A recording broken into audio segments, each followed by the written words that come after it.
आइए बात कर लेते हैं राम मंदिर की। रामलला की प्राण प्रतिष्ठा में केवल 9 दिन बचे हैं। अयोध्या नगरी अपने आराध्य के स्वागत के लिए सज धज कर तैयार है। प्रधानमंत्री मोदी प्राण प्रतिष्ठा के लिए विशेष अनुष्ठान पर हैं।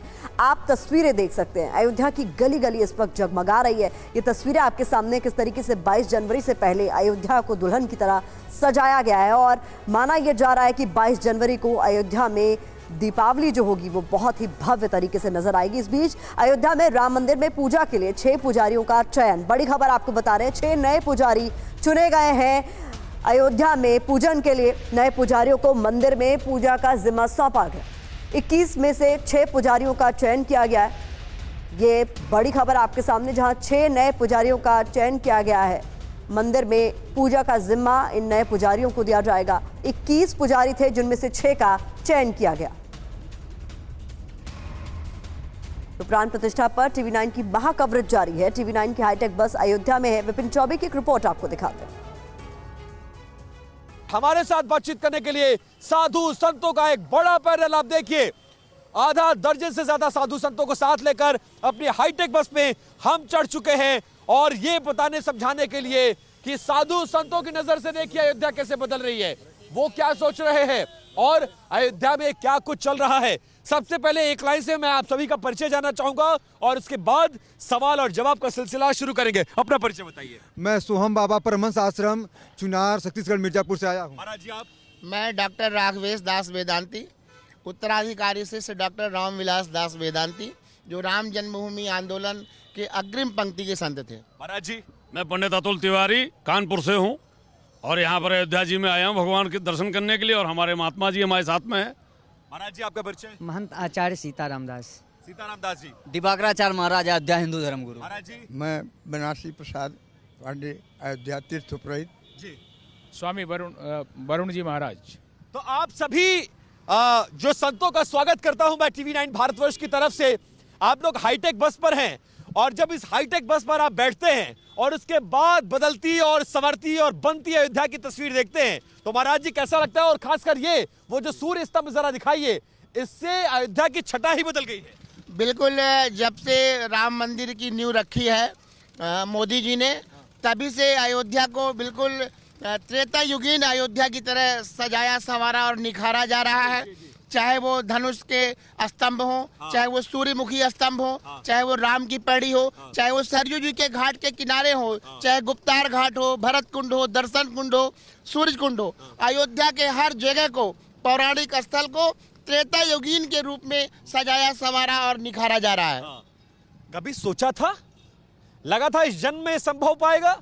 अयोध्या बनेगी, अयोध्या संवरेगी, भगवान राम टाट से ठाठ में आ जाएंगे, मंदिर दिव्य बनेगा, भव्य बनेगा। ये तो हमारे मोदी जी का आत्मबल है, उनके हृदय की उदारता है कि उतने 500 वर्ष विवादित कलंकित विवाद को उन्होंने इस तरह से सुलझाया जैसे दूध से लोग मक्खी को निकाल देते हैं। इस तरह से उन्होंने पूरे विवाद को सुलझाने का काम किया है। इसका श्रेय हमारे देश के यशस्वी प्रधानमंत्री मोदी जी को जाता है, हमारे उत्तर प्रदेश के यशस्वी मुख्यमंत्री माननीय योगी आदित्यनाथ जी को जाता है, जो अयोध्या में हर पल हर क्षण उनकी दृष्टि रहती है, उनका आना जाना रहता है। और इतना ही नहीं, उनके पूर्वजों का गोरखनाथ पीठ के जो पूर्व आचार्य थे गोपाल नाथ जी महाराज, पूज्य श्री गोरखनाथ पीठ ने भी बहुत लड़ी है। लेकिन महाराज ये बताइए, जब इस बस पर आप सवार हैं, टॉप एंगल व्यू मिल रहा है अयोध्या का, कभी कल्पना थी, क्योंकि आपकी उम्र तो कम है लेकिन आपसे पहले भी जो थे और आपके बाद वाले भी, क्या ये कल्पना कभी कर पाए थे कि अयोध्या ऐसी हो जाएगी कि पूरी दुनिया के जो राम भक्त है, 200 करोड़ से ज्यादा लोग, पूरी दुनिया की निगाहें एक वक्त ऐसा आएगा जब अयोध्या पर आकर टिक जाएंगी और ये निगाहें हिलने वाली नहीं है? एक कल्पनातीत है। कोई ऐसा विचार नहीं किया था, कोई ऐसा सोचा नहीं था। जो 500 वर्षों का सतत प्रयास था वह समाप्त हो चुका है और भगवान सर्वश्रेष्ठ सर्वोच्च मंदिर में जब भगवान का प्राण प्रतिष्ठा है, इसको लेकर यशस्वी मुख्यमंत्री जी ने जिस प्रकार से सजाया है, जिस पथ से हम चल रहे हैं, इस पथ का नाम है धर्म पथ। धर्म का मतलब होता धारणा यतेति धर्म, जो धारण करे वही धर्म है। यतो धर्म ततो जय, जो धर्म पथ पे चलता है वही विजय विजय होता है।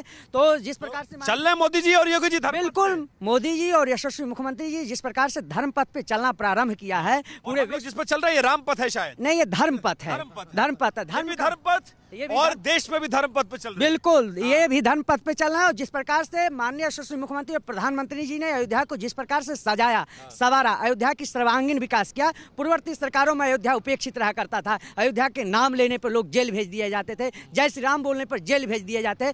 माननीय यशस्वी मुख्यमंत्री जी सभी मसलाओं को कटाक्षेप कर दिया। पटाक्षेप करने के बाद जिस प्रकार से अयोध्या को सजाया सवारा, भगवान ने स्वयं कहा अपि ईश्वर नमयी लंका नमे लक्ष्मण रोचते जननी जनक भूमिश्च स्वर्गादपि गरीयसी। इस अयोध्या नगरी को सर्वप्रथम मनु महाराज ने बसाया था। अयोध्या नाम नगरी तत्रालोक विस्तृतः मनुना मानवेन्द्रेण या पुरी निर्मिता स्वयं। अयोध्या वह पुरी है, अयोध्या च परब्रह्म सरयू सगुणः पुमान् तन्निवासी जगन्नाथ सत्यम सत्यम वदाम्यहम्। क्या बात है, इस प्रकार से इतना सुंदर।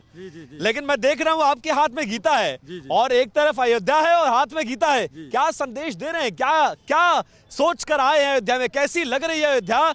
और ये बताइए कि बहुत सारे ऐसे लोग भी हैं जो इस वक्त अयोध्या से भागते हुए नजर आ रहे हैं, क्या कहेंगे उनके बारे में? नहीं, सबसे अब पहले उनकी बताइए आपके हाथ में गीता है। मेरे साथ में यथार्थ गीता है हाथ में, और हमें कहना चाहेंगे रामचरितमानस का एक चौपाई है, चार खान जग जीव अपारा अवध तजे तन नहीं संसारा। इतनी बड़ी महत्ता कि अयोध्या में केवल आप शरीर त्याग दीजिए, पुनः संसार में नहीं आना पड़ता है, मोक्ष हो जाता है।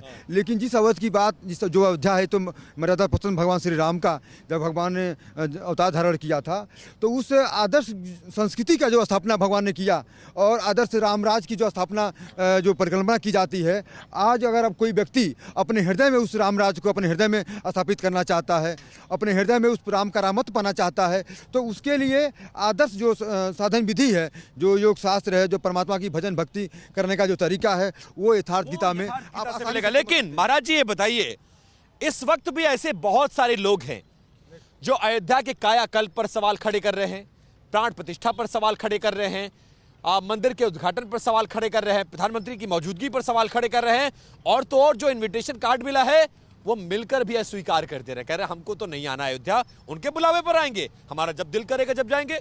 बात भी तो कहीं ना कहीं सही है कि ठीक है भगवान राम वही हैं, हम सबके हैं, हम जब दिल करेगा तब जाएंगे। देखिए संदेशपद है, और आप जब देखेंगे तो ये जो 400 लगभग 58 वर्ष का ये सतत संघर्ष रहा है, तो निश्चित ही इन देशद्रोहियों ने मीर बाकी और बाबर को बढ़ावा दिया, उनके प्रशंसकों को बढ़ावा दिया, और इसी वजह से इतने दिन तक राम मंदिर भी उपेक्षित रहा। आज अब जब राम मंदिर बन रहा है तो कुछ वहीं कौवे की बोल बोलने वाले, जो कौवे अशुभ माने जाते हैं किसी शुभ कार्य में, वही बोल बोल के ये कहीं ना कहीं कुछ अशुभ पहुंचाने का काम कर रहे हैं। राम आएंगे आएंगे राम आएंगे, राम आएंगे आएंगे राम आएंगे, पड़ी के भाग आज खुल जाएंगे, राम आएंगे, राम आएंगे आएंगे राम आएंगे, राम आएंगे तो अंगना बहारूंगी, राम आएंगे तो घर को सजाएंगे, मेरी झोपड़ी के भाग आज खोल जाएंगे, राम आएंगे राम आएंगे आएंगे जाग जाएंगे राम